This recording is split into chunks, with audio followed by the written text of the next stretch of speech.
Tôi hi thì mà chơi là cái hình sự để in pas solar ki kyan nasa gamdo hoita tila jo cái hình sự để in cho hi ki bona ai cái hình kisim thua in cái hình duy kia lại yong đây này kia thêm cái về hello hello hello hello hello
Hãy subscribe cho kênh Ghiền Mì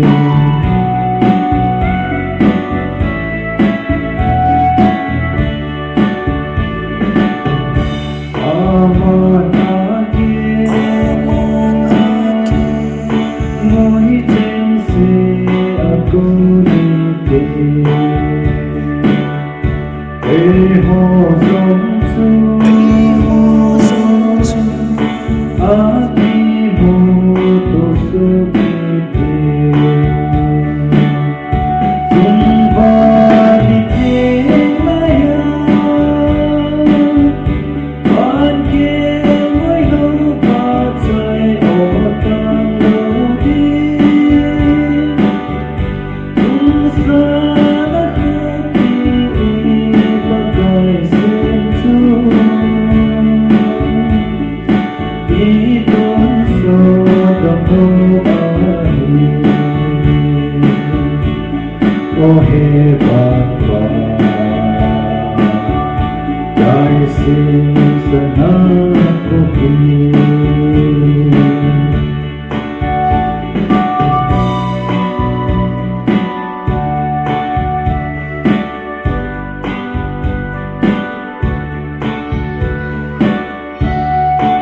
để không bỏ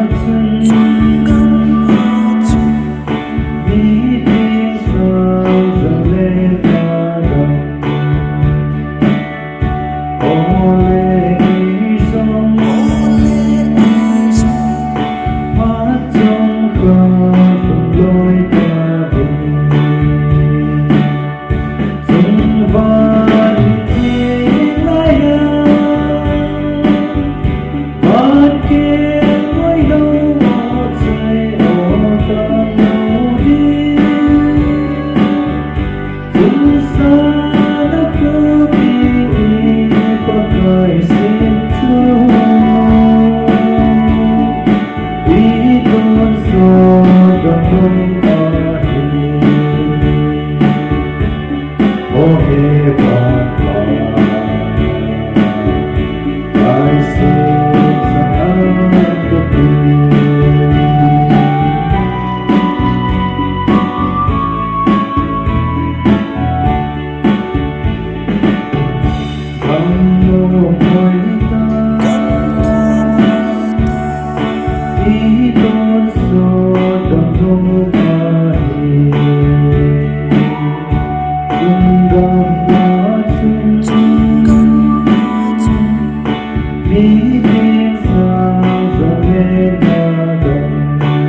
Thank you,